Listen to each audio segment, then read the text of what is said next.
അവസാനം അവൾ പറഞ്ഞു എനിക്ക് വയനാട് കാണും. ഒരു നിലക്കും അനങ്ങാൻ പറ്റാത്ത അവസ്ഥയിലാണ് ഉണ്ടായത്. ആംബുലൻസിൽ വയനാട്ടിലേക്ക് കൊണ്ടുപോകാൻ പറ്റില്ല. സന്തോഷത്തിന് പോകുമ്പോൾ ആംബുലൻസിൽ കൊണ്ടുപോകാൻ പറ്റും, കാറിലിരിക്കാൻ പറ്റില്ല. ഈ സിനിമാക്കാരൊക്കെ ഉപയോഗിക്കുന്ന ഒരു വണ്ടിയുണ്ട്, കാരവൻ. അതിൽ കിടത്തി അവളെയും കൊണ്ട് നമ്മളെ ഇവിടുത്തെ കുട്ടികളൊക്കെ ഒരു വയനാട്ടിലേക്ക് കൊണ്ടു. ഏറ്റവും ഉയർന്ന അച്ചൂർ മല ഈ വണ്ടി പോകുന്ന സ്ഥലത്ത് അവിടെ കൊണ്ടുപോയി നിർത്തി കിടത്തി, ഇരുത്താൻ പറ്റില്ല. അവളുടെ അവസാനത്തെ ആഗ്രഹം. അത് കഴിഞ്ഞ് കോഴിക്കോട് കടപ്പുറത്ത് കുറെ കുട്ടികളെ കൂടി ഹൈലൈറ്റ് മാളിൽ കയറണം എന്ന് പറഞ്ഞപ്പോൾ ഹൈലൈറ്റിന്റെ ഉടമസ്ഥൻ സുലൈമാനെ വിളിച്ചു. അദ്ദേഹം കുറെ കേക്കും ചായയൊക്കെ സ്റ്റാഫൊക്കെ കൂടി വന്നു. പരമാവധി ഒരു ദിവസം കൊണ്ട് ഒരു മനുഷ്യനെ എങ്ങനെയൊക്കെ സന്തോഷിപ്പിക്കാൻ പറ്റും. അത് കഴിഞ്ഞ് ഇവിടെ വന്നു. അവിടുന്ന് പിന്നെ കുറച്ച് ദിവസം കഴിഞ്ഞപ്പോൾ ഞാനന്നൊരു യാത്രയിൽ ഡൽഹിയിൽ നിന്ന് ധരംശാലയിലേക്ക് പോകാൻ വേണ്ടിയിട്ട് ഫ്ലൈറ്റ് കയറാൻ നിൽക്കുക.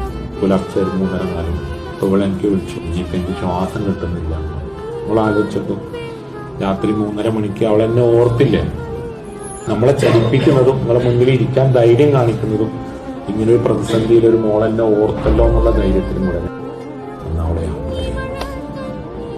8 കൊല്ലാണ് നമ്മുടെ കൂടെ സഞ്ചരിച്ചത്. 8 കൊല്ലം.